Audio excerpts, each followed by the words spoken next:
things he's responsible for is poop pickup. You guys are going to notice his nice ride over there. It's kind of like a modified golf ball retrieval system. So it's basically a giant vacuum so that he's not having to go around with like a public vacuum pickup. Now you're going to see the rest of the herd right now. We got two ladies and one gentleman. He looks a little different than the girl. Now this species is what's known as sexually dimorphic, which means the boys and girls look very,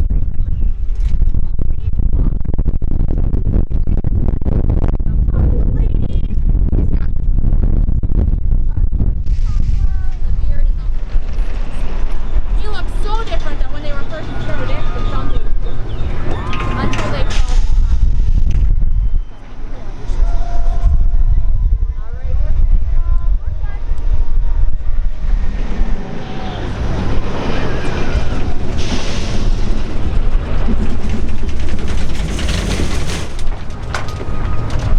Now our Serengeti plains are divided into two sections. One is what we call our southern belt. Any guesses what we call what's on the driver's side?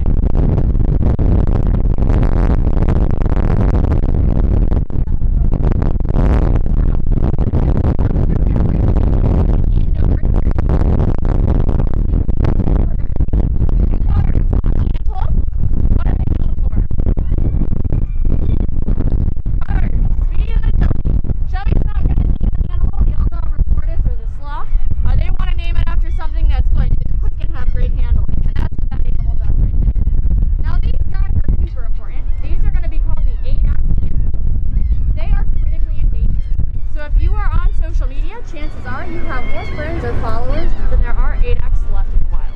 The last population survey was done in 2016 and there were less than 100 of these guys remaining. Now you'll notice a lot of animals are seeking shade with the most. In the sun. That's because these guys are adapted to live in the desert. They're actually a desert species. So this is nothing for them. They are actually sporting winter coats right now, which is that kind of beige shad. They'll shed that in the summer and be bright white and have much shorter hair. Now part of what we do to help them in the wild is make sure that we've got a nice genetically diverse population. We manage care. So once we've addressed the issues they're facing, we can do reintroduction. Our youngest one is going to be this kid right here whose horns aren't as corkscrewed yet. That's going to be our little lady. Now you're going to notice one of them, their horns are a little bit different than the rest. These guys have what's known as true horns. So it's actually bone that goes out of the skull, and it's got a keratin sheath on top of it.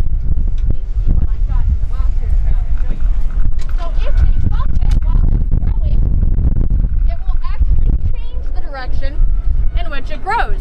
Which is why this one has one horn that looks normal, and one horn that makes it look like it's a pronghorn. Alright. Were you beeping at me? I can't hear you. Okay, everybody hang on or sit tight. We're hanging on, we're good.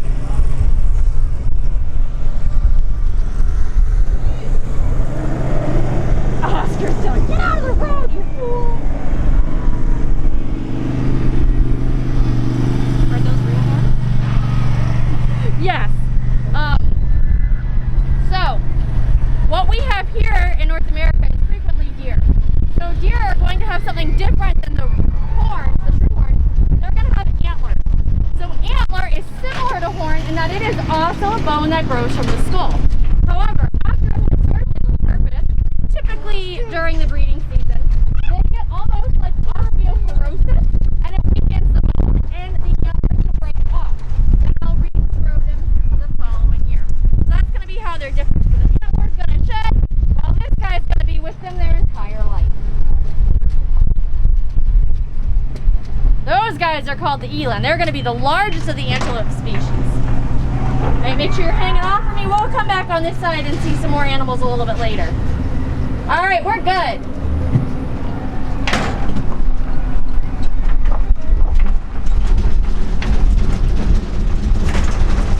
Alright, so we are entering rhino territory. And while I think that I'm a pretty cool kid, I am not cool enough to have discovered any of the 5 rhinos. And I say that because the person who finds them and discovers them gets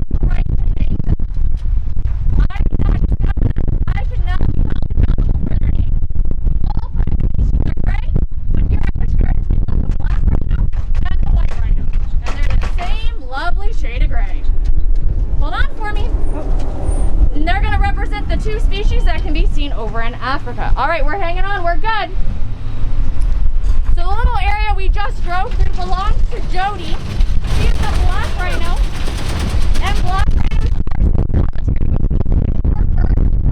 Hanging out by themselves. Unless they're actively feeding. Jody is in her early 30s, which is old for a black rhino, and she's a great grandmother. So like 99% of Florida, she's in retirement. And if she decides she's gonna just hang out in a place that we don't step, so be it. And everything we do here is voluntary and up to the animals. Now, 4 out of the 5 species of rhinos are solitary, and they're gonna prefer to live that quarantine life. The exception is the white rhinos. Also, looking like they want to be hippos right now. So our group consists of 4 girls and 1 boy, and they're hanging out over in the water there. Now these guys are going to use mud as a sunscreen, insect repellent, and moisturizer. They're also going to use it to help them stay nice and cool. So they were laying in the shallows of the water there, and if you look back, you can see Jody. She's orange, not black, because she's been rolling around in clay. So she's going to weigh around 2,000 pounds, while these guys are going to be closer to the 4,000 pound range. Now, Jody is a browser. Browsers are going to be animals that eat bushes, while the white rhinos are grazers, and those are going to be animals that eat grasses. So they've got some different adaptations to help them do that. And grass regenerates a lot faster than bushes, so you tend to get a lot bigger relying on grass rather than bushes. Now, we talked about the antlers and the true horns. Does anybody know what a rhino's horn is made out of? Keratin? Keratin. So it is not actually a horn at all. It's hair or fingernails. Yep, so they basically have 2 giant nose hairs. And I think if we called them what they were, it would probably help with their conservation. Because they're hunted for that horn with the cultural belief that it's medicinal. That if you eat or you drink it, it's going to cure anything that might be ailing you. And I think if we called it nose hair, people would be less likely to want to eat or drink it. We're hanging on, we're good. Now, just like we all have our own haircuts and nail styles, they have their own styles as well. And they have the choice, as a, keep your feet on the floor for me, buddy, as to how they want to keep it. And they're going to shape it by rubbing it on rocks and trees and all sorts of things like that. After they've been soaking in the water, it tends to be a little softer. So if you ride the train after this, you might see some of that action where they're rubbing it and wearing it down.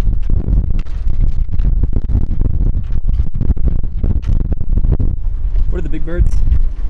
Because, like, there's bigger birds than these. These small dark birds are called marabou storks. They're going to be the only carnivore with us. And they are carrion eaters specifically. So look alive, guys, will be safe. These guys can eat any of that dead, decaying meat. And that's going to help the other animals healthy. Because they can eat things like cottonwood and anthrax. Now, hanging out over in the shade on the driver's side, you guys, there are 3 species of zebra in total, and we've got 2 of them here at Busch. So these guys are called the commons or plain zebras, and they're the smallest of the zebra species. They're also the only zebra species that have stripes that go all the way around their body. Now, it's kind of hard to see in the shade, but look closely at the zebras and tell me what colors you see. Black and white. And orange? White and black and brown or maybe orange. All right, well, if you shave a zebra, I've got questions.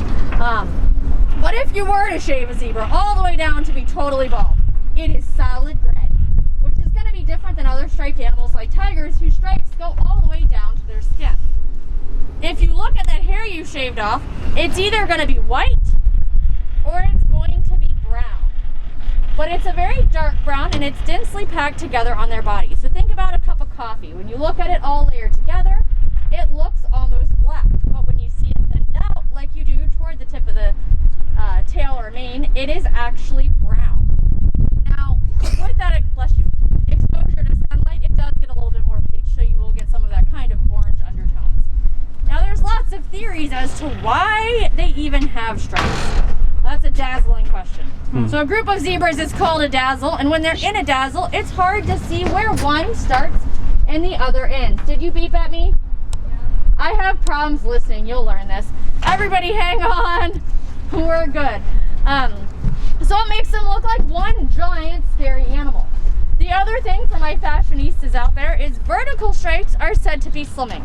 So you'll notice the vertical stripes, or the stripes that go up and down, are in the middle of the body where all that vital organ is kept. So it says, hey, this is really thin. There's not a lot of meat here. You don't want to come after this. And horizontal stripes, which are supposed to make things look bigger, are on their hind end. And that's where they're going to pack that kick in order to defend themselves. So they're saying, you want to take a bite out of something, take a bite out of this juicy rump, and you'll get a mouthful of foot in return. Now further up on the gate are the true big birds. We've got Thelma and Louise. They just kind of walk behind the hill there, and they are Maasai redneck ostriches. We'll see one on the southern belt as well. Over here though, on the passenger side, we've got a few other animals to look at. So the ones on the far right are called wildebeest, or white-bearded gnu, and they are known for the Great Migration. They don't go on this migration alone though. They're going to go on it with those common zebras, and they're going to travel in a group of millions of animals through Kenya and Tanzania looking for standing water and fresh green grass. Now the wildebeest can actually smell grass growing, so that's going to help them along on this migration. And the wildebeest and zebra have different preferences in what part of the grass they like to eat. So while one eats the top half, the other eats the bottom half, and that assures that there's enough food to go around. Behind them, those shaggy animals are called ellipse and waterbuck, and they are probably the most water dependent thing we have out here. And that's because not only do they need it for hydration, they need it for protection. So if they're faced with a threat, they're going to run into a waterway. We're hanging on, we're good.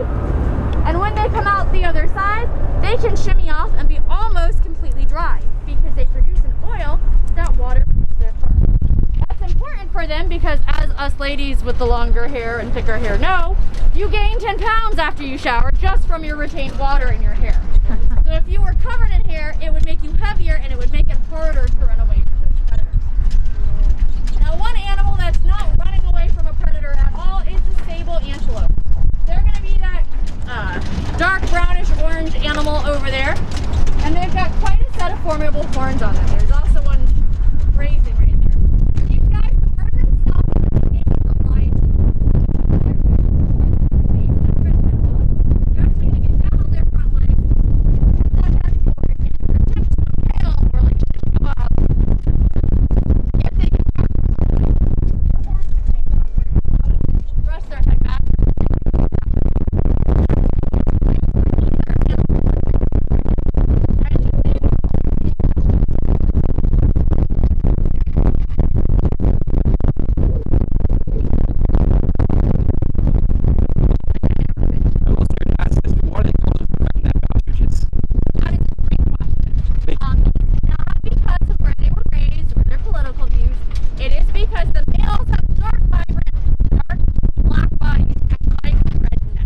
Don't listen to country music. Don't listen to country music.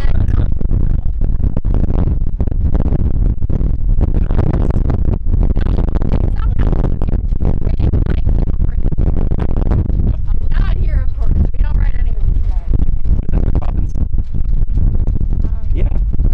Yeah. I would not recommend it. Their eyes are bigger than their brains.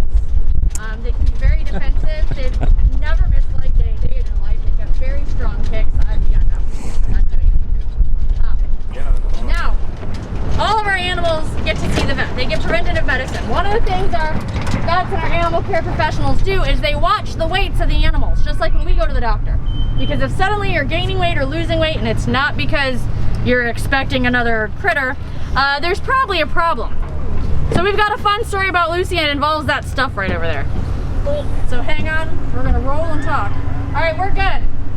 So Lucy got on the scale one day. She's our biggest rhino. She weighs around 4,500 pounds.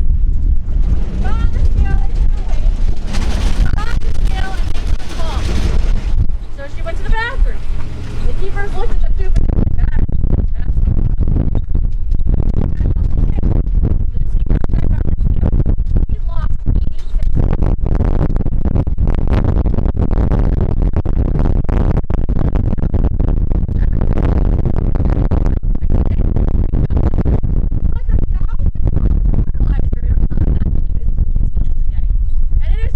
fertilizer. We're hanging on. We're good. We do have a compost yard here, so it all goes to compost with any of our vegetation leftovers, and does be turned into fertilizer. Now, Kayla's gonna get us in position for our giraffe interaction, and the interaction is completely voluntary and up to the giraffe. What that means, though, is that they are in charge and they get to make the choices. I'm gonna give you guys lettuce that you can talk for them, but I'm gonna ask you to keep shouting, pet them, grab them, touch them, scratch them, things like that. That is a choice that you have made, not a choice that they have made. But I'm gonna show you different ways that you can feed them, and increase your likelihood that they are likely to do. Also, make sure that our mouth is safe over our nose and mouth for this part.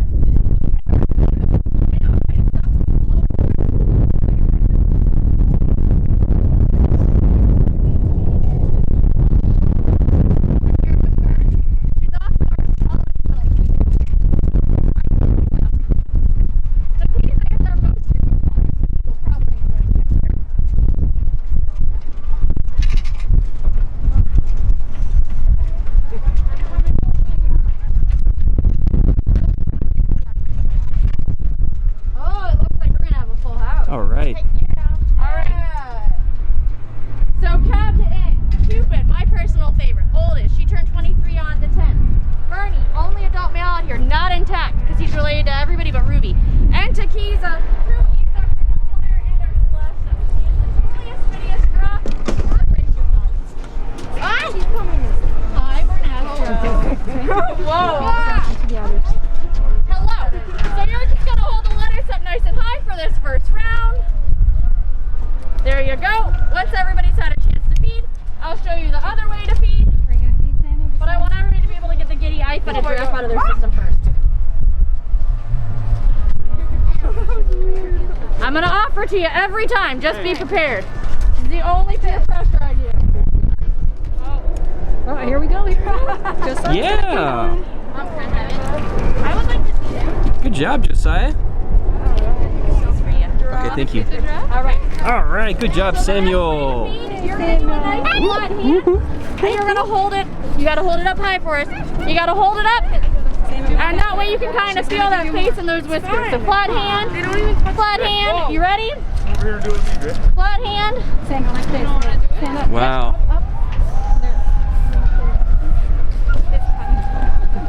Just like that.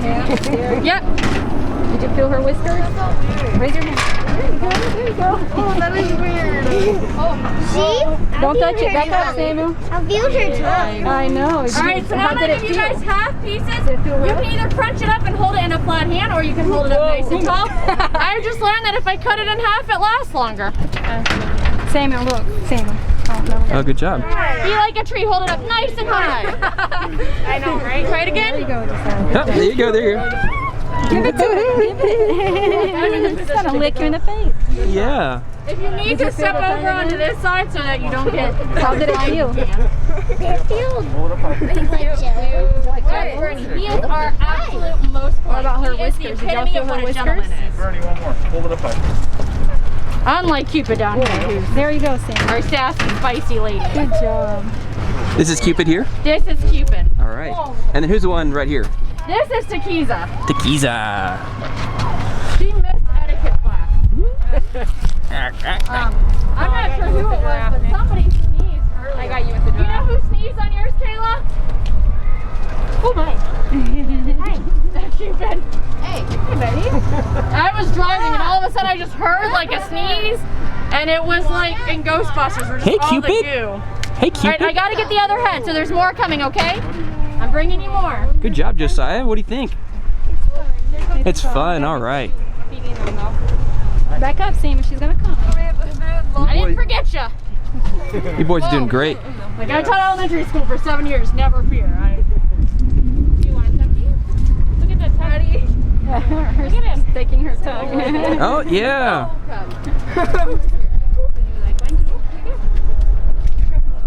This one's like, you're so gentle. Tongue is like, oh, this one's so gentle. Yep, they each have their own personality. Good job, Now, Samuel. she's fine as long as there's food going around. Thank you. As soon as I'm out of food, she's like, you don't have food, I'll take your phone as collateral. Oh, funny. Whoa. Like, they just come out of nowhere. Oh, yeah. Here, try to get it. It's off. She thinks her mask is food, Both Josiah. of these ladies. Because he's looking just at you. not into, like, strong women thing. He's like, I prefer my ladies a little more polite. That was funny. Guys, stand up. Stand up, Stand up. Samuel. Stand up. All the way up. There you go. There you go. Thank you. Samuel.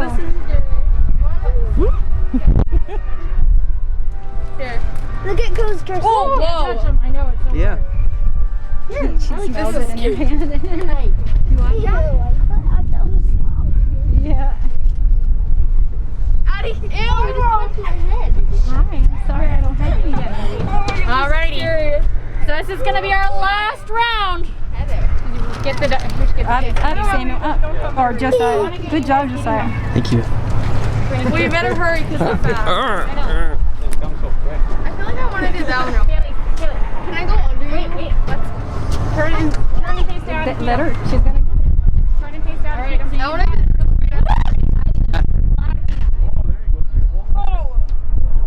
Here, Haley. He only has teeth on the bottom there. Turn and face down. Do you want it?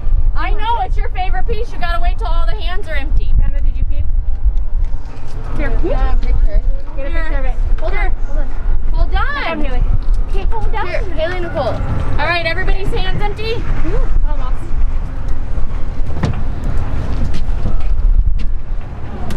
Trying to break it so there's enough to share. All right, head up, head up. Head up, Cupid. All the way up for me. You better get it before the keys against it. Come on. All right, so find your spot to hang on because their love is very conditional. Mind your head at the back because Taquiza's not gonna mind hers. We're ready when you are, Kayla. Hi. Hi, buddy.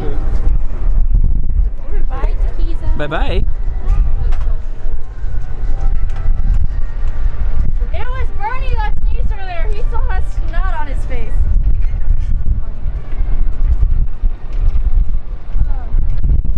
So Taquiza is named after a beverage that we had in the park when she was born. That was a mixture between tequila and cerveza. So there's a family tradition to keep the names kind of themed like that. So her daughter, who is our latest one, I just saw her, she's got her head down at the pier now, is Rita, which is short for Margarita. Angel, or not Angel, Cupid, was born around Valentine's Day. So her daughter is Angel, who was born around Valentine's Day. So we try to keep kind of like family traditions going. Helps us remember who belongs.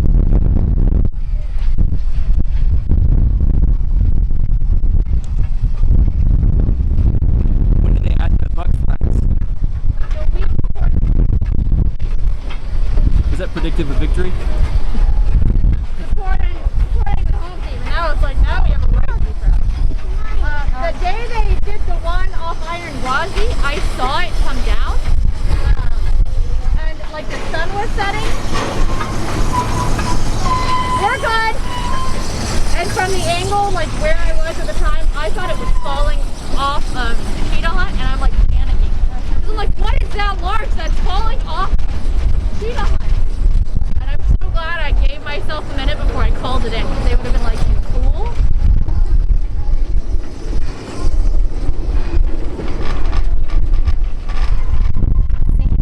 They also light Gwazi up, so it will be bounce colors at night. Just 1 year ago you did this and you did not feed the giraffes. Can you believe it? You did a great Man, job how there, you've buddy. grown. I know. I will never forget my very first day. There was a director named Dolly. She'd actually come from Africa because her herd was getting into all sorts of nonsense, and the government said, do whatever you got to do to take care of them because they're affecting our livelihood. So they're like, okay, we're going to sell permits to people. Yep. Mr. Busch at the time, in charge of all of the permits. I was went and got them and brought them over here to take them. I don't remember how many were in that initial herd, but it had to